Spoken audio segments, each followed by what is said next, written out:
Hey everyone, welcome to another episode of Ironis Insights. I have a special guest here today, Heather Stratford of Drip7, the founder and CEO. Heather, thanks for joining us. Thanks for having me. Super excited to have the conversation. Yeah, where are you calling from? We are headquartered in Spokane, Washington, out on the West Coast. Beautiful. I am on the other side of the country over in New York. Yeah, thanks for hopping on. Glad we could make a time work. So why don't you tell us a little bit about your background?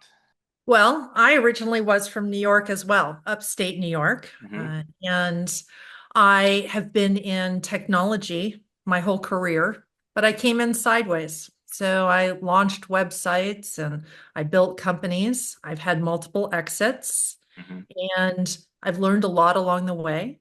Drip7 is looking at more venture capital. We're scaling across the country and getting our first international customers. But Incredible.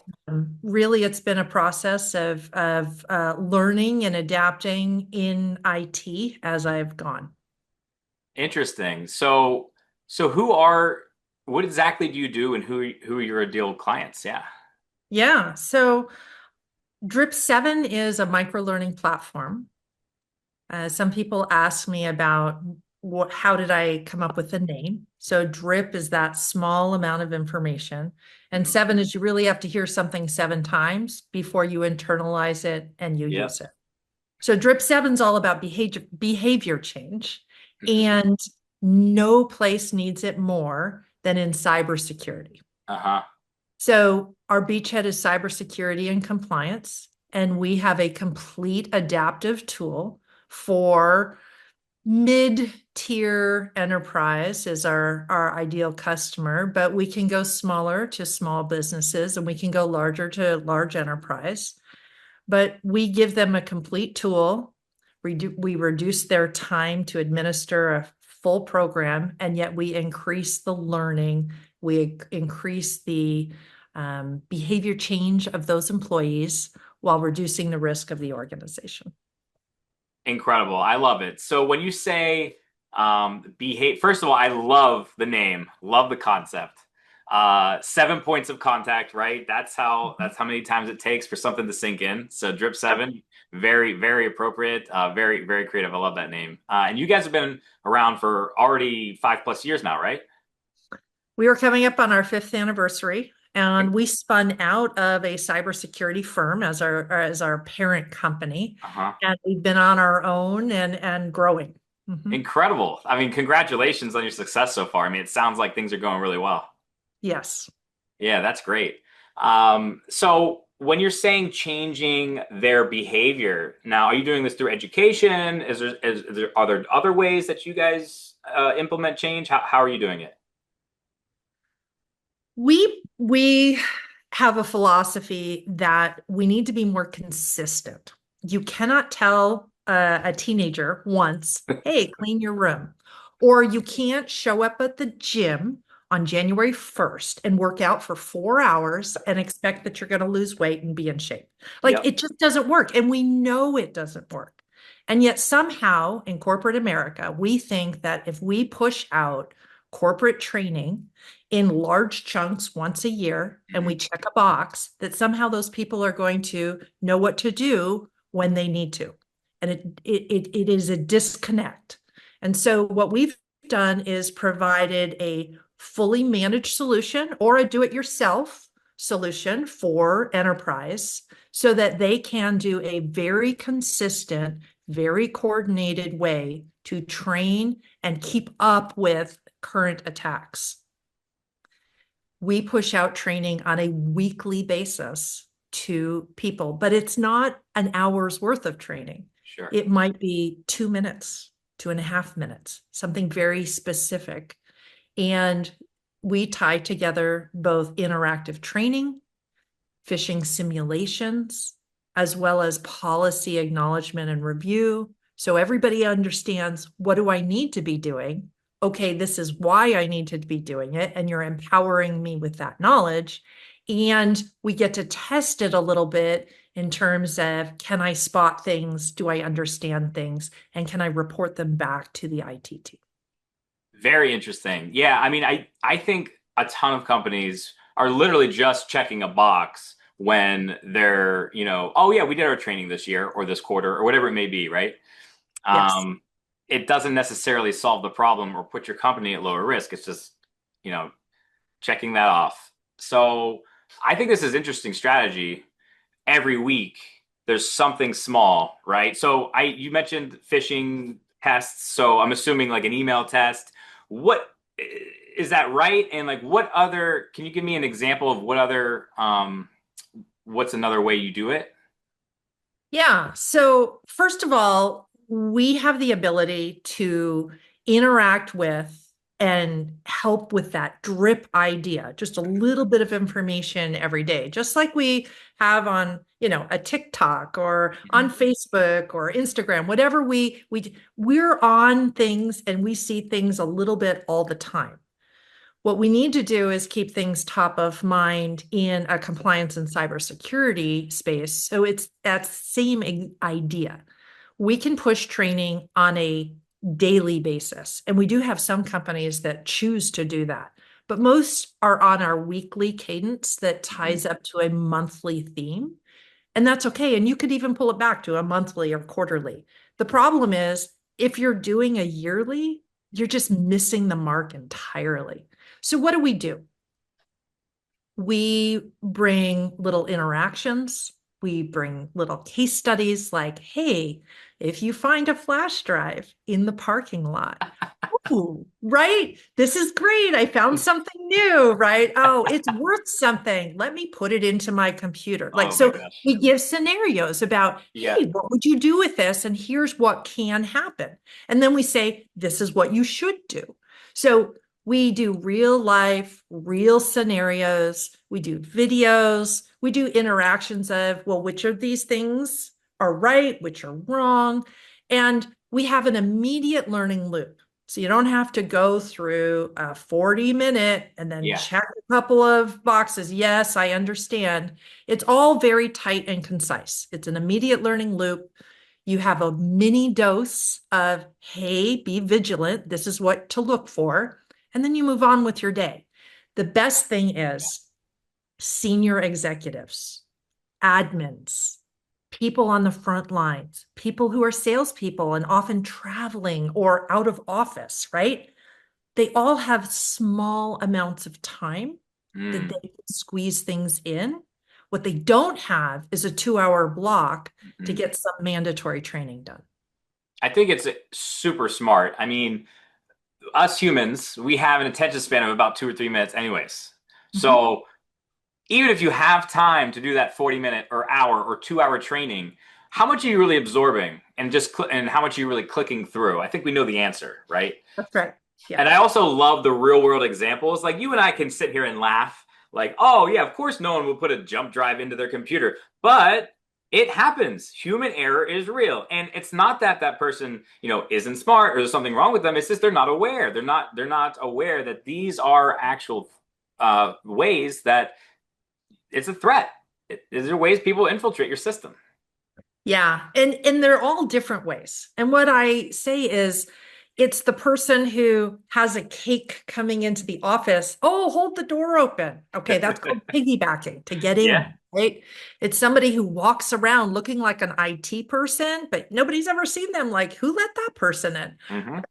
It's it's the phishing email that comes in that's so on, like, oh, you know who my boss is, and you know everything about me. Well, spear phishing, and they've done a lot of social engineering on that person. So when you start to show people what this looks like, Hmm. all of a sudden they're, wow. What I love is we did a beta test with a large manufacturing company. Uh-huh. And that manufacturing company, I thought, okay, these are crusty old employees, been around for 30 years. Like the last thing they want to do is have some new tech training, right? So I thought it was a perfect case study for us. Yeah. And we did a pre-assessment. We pushed out 2 months of training. We did a post-assessment. And what was amazing to me was those old crusty employees, they loved it. They said, Oh, really? I actually learned something. They said, Wow.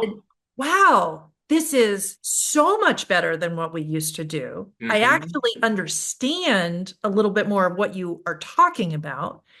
And the biggest number that I loved is something like 85% of that whole group said they shared something they learned in the training in those 2 months with people at home. Huh.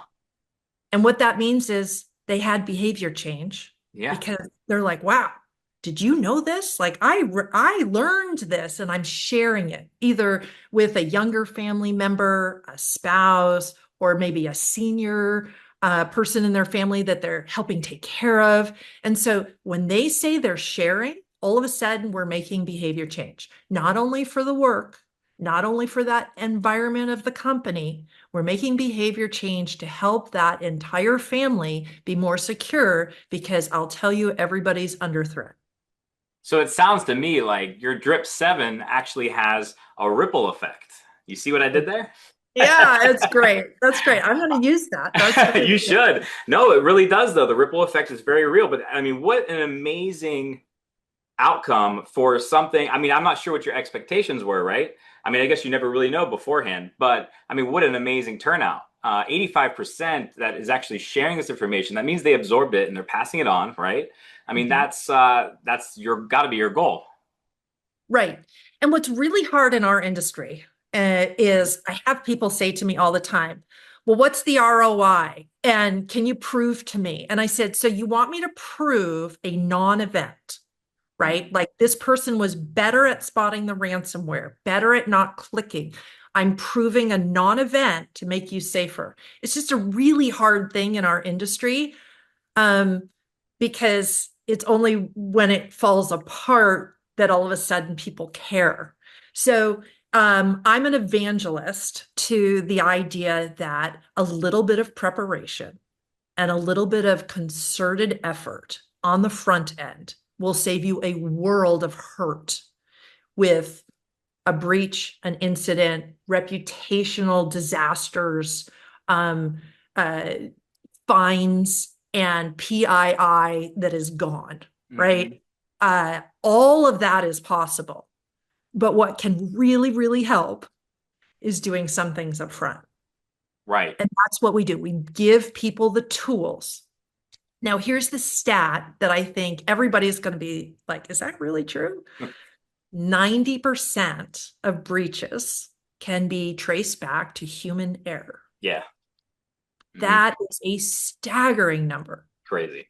What it means is that cybersecurity is not a hardware problem. Cybersecurity is a people problem.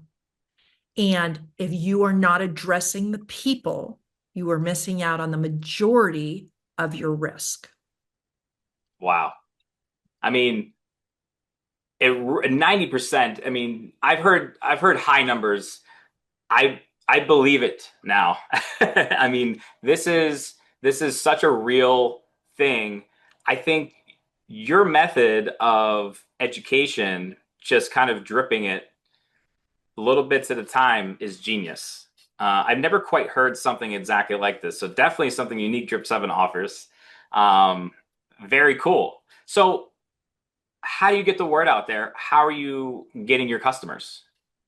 Well, we're getting our customers through word of mouth, Yeah. through happy customers. Yeah. We do cold outreach Okay. that finds us some customers. Mhm. We go to conferences and I speak nationally. We are trying to be more of a thought leader in the industry and putting out more information that then algorithms and AI can pick up and say, oh, did you see this company, what they're doing? So we are trying to push the people side of cybersecurity, the layer 8, and giving people better tools and also reducing the amount of time that an IT team needs to run a good, consistent, well thought out program. Right. No, I mean, I think the biggest compliment you can receive from anybody is a referral, right? I mean, that's a happy customer, which is, obviously music to your ears, but when it can translate to more business, more clients, and then more happy customers, I mean, that's really rewarding. And you're saving these companies from a lot of anguish. I mean, there was a guest I was speaking with who mentioned to me the yippy dog strategy, which is basically um, you want to have that regular maintenance where someone that's looking to infiltrate may skip over yours because it's that extra level of security. Is this something that you see or? Well, I think about it this way. If you're a criminal and you're walking down a street and you see a whole bunch of houses, and you've got houses that have no lights on, and then you go to the next house and there's lots of lights and there's a guard dog. You're like, okay, maybe not that house. You go to the next house and there is no front door. Not that this front door is locked. It's just like there's no front door at all. Like, huh, that's my house. Yeah, And that's you what I'm just gonna go walk for. right in. You just walk right in because you're like, there's so low security. There's just like nothing there. I'm just going to walk in and I'm going to, steal from that particular house. So when I talk to people about cybersecurity, I'm like, do you even have a front door? Is the Exactly. knob locked? And multi-factor authentication, if we take this analogy just a little bit further, is the deadbolt. Okay. Yeah. So you might have a lock, that's great, but they can bust right through that. Do you have a deadbolt? That deadbolt is your multi-factor authentication. Do you have it deployed? Have you trained your employees on why they have to use? Yeah. Exactly. No, I mean it's extremely important, right? And explaining this to, certain companies, it's sometimes you have to lay it out like that for them to really realize like you are a massive target right now. Mhm. And I've always had people who put their head in the sand and they say Yeah. things to me like, well, we were hit a couple years ago and our IT team is on it.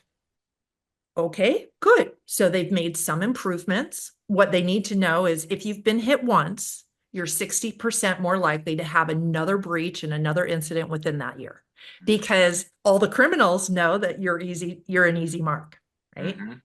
On the other side, I have people who are small businesses and they'll say things to me like, I'm an oil lube place. Nobody cares about me. I'm an insurance broker. I'm just small. Nobody cares about me. I said, okay, so the oil change place, do you take credit cards? Yeah. Do you have employees? Do you have W-2s? Like, is there money coming in and out? Then you're a target. Are you an insurance broker? Oh, but we go to these programs from bigger industries that help us in insurance. Okay, so do you have multi-factor set up? Because you are transferring personal private information of a lot of people, and you are a gold mine. So you are Exactly. absolutely under attack. That's all So it takes. that's all it takes. Yeah. I was talking to someone here in New York and they have a salon Mhm. and they got broken into uh, and all of their information, credit cards, all their systems held hostage for a $40,000 ransom. And he's like, I never thought I needed anything like this. But I don't even know if I give them my money or they get, and it's just a very bad place for a business owner, small business owners especially. 60% of small businesses close after 6 months of their first attack, right? So it's really something that we need to get out there more so these companies can still thrive and grow. It's a shame to see. Absolutely. Absolutely. And that stat has been around for a long time and I've seen it because it just puts you into a spiral that small business never pulls out of. Hmm. And it's everything. It's the reputational hit, it's the insurance, it's the fines, it's the employees that walk, it's everything that happens. So we work with a lot of managed service providers or MSPs that are actually helping small businesses. So we talk to them and they can resell us. We work directly with small businesses. So if they want to purchase us directly, they can.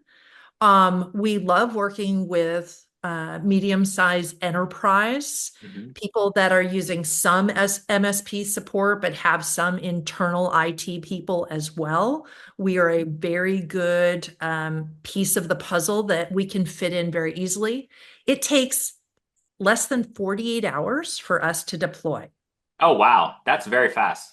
You can see results in the first month to 2 months. We have the ability to also customize.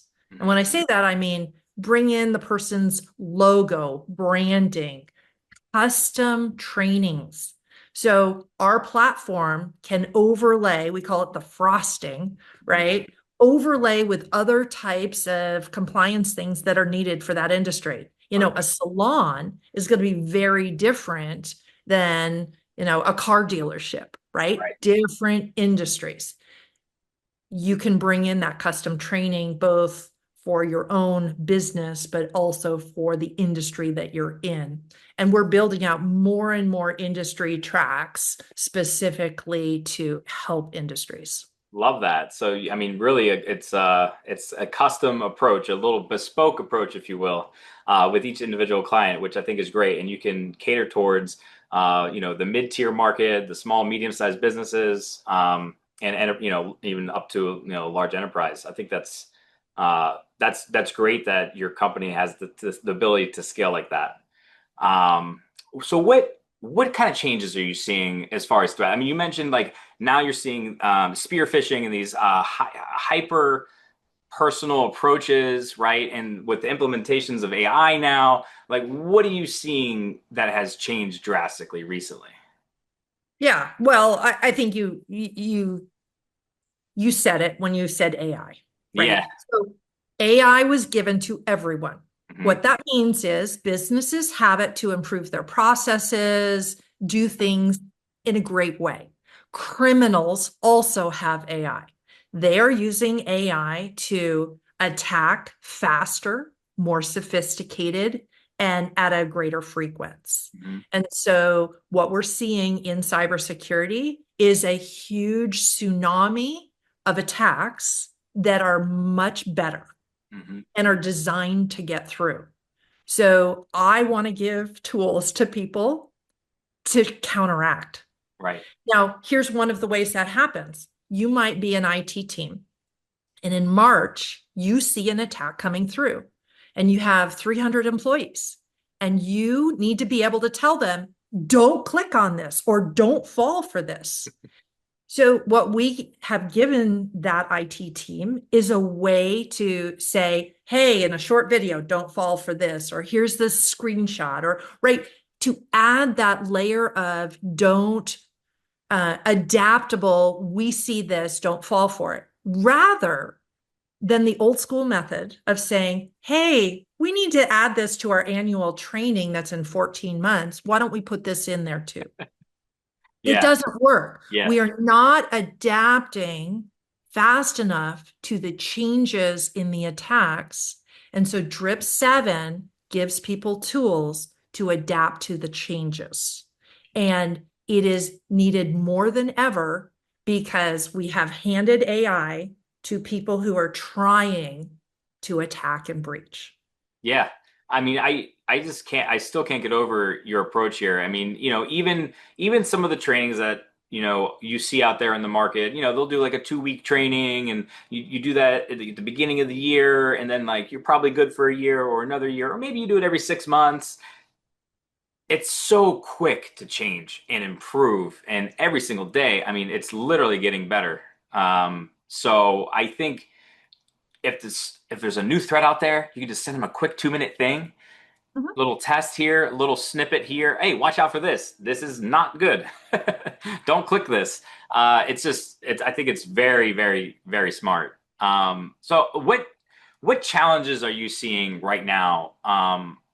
Just either maybe in the industry or like what you're a challenge that you're having at your company. What are you seeing? I think the challenge right now is breaking through the noise, Yeah. right? So AI has made a lot of noise because people can put out a lot of information. Mhm. And so we have companies, smaller companies, larger companies, who just are inundated. They have too much. And so what we're trying to do as Drip7 is be a thought leader. Mhm. And we know what we're trying to provide to people and break through the clutter and break through the noise of some of the old, more entrenched solutions that are out there and try and say, you've been doing that for 5 to 10 years. Your employees hate it. They literally tell us they want to poke their eyes out when you push out a training. Like, is it time to try something new? Yeah. Like, are you ready for that? And by the way, it's right price, right time, we can deploy right away, and then you actually have adaptive tools. So we just have to get through the clutter to get to the right decision makers. Mhm. And so we hope to talk to more people.